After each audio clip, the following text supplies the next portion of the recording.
Welcome to the show.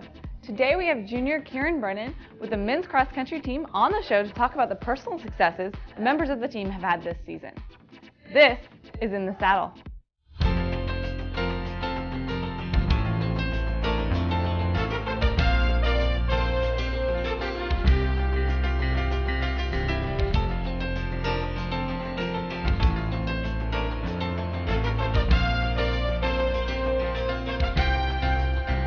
Ball is tipped, there you are.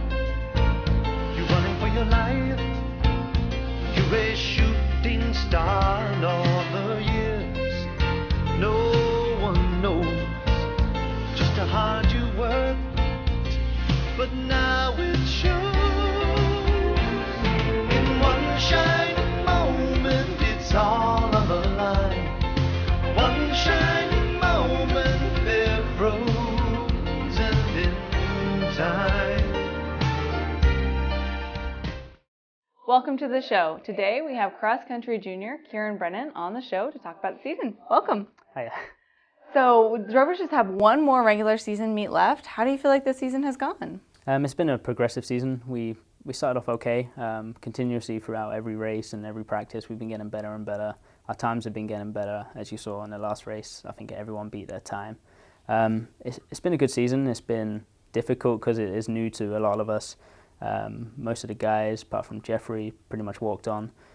Same with the girls, a couple of them, they came here, but other than that, we're just all walk-ons. So it's been difficult. We've kind of had a lot of people kind of expecting a lot from us, and we've been trying to keep up with that and trying to give it our all.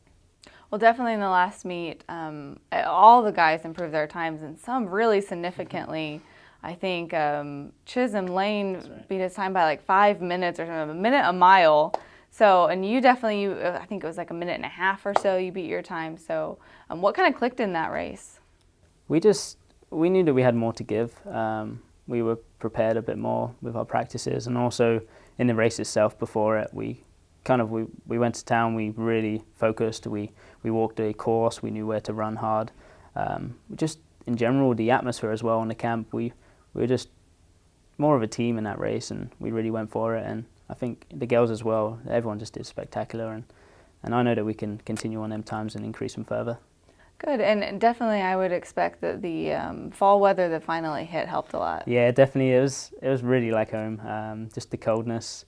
A few of the runners were freezing, saying it was cold. I was wrapped up like a little pumpkin, but I felt really at home, and it felt like I was racing back home. So when I was running, I just forgot where I was for a second and just went for it. So what kind of stuff have you guys been working on in practice all year?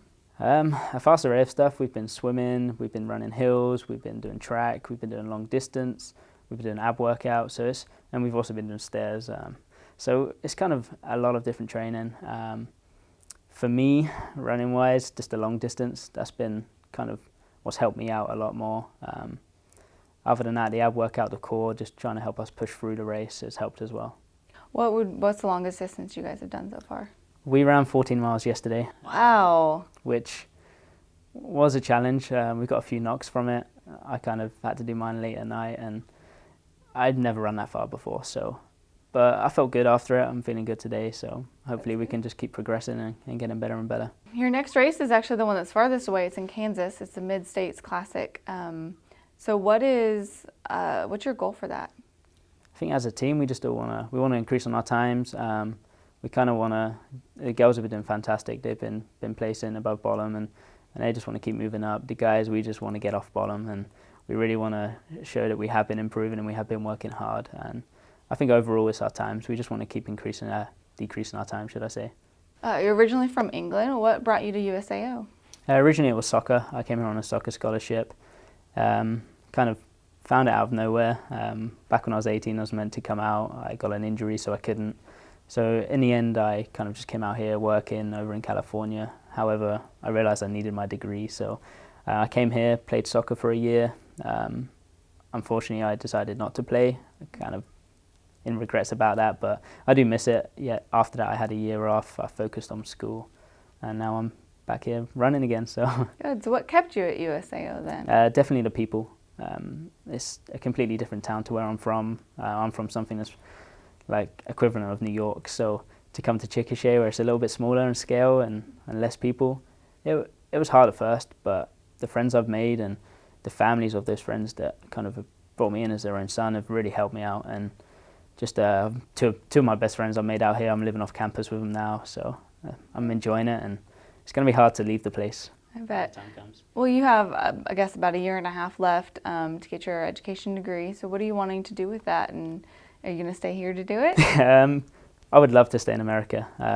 That's kind of been my aim since I came here. If I was to go home, I'd be happy. I've got my family and friends there. However, I feel there's a lot of opportunity out here for me.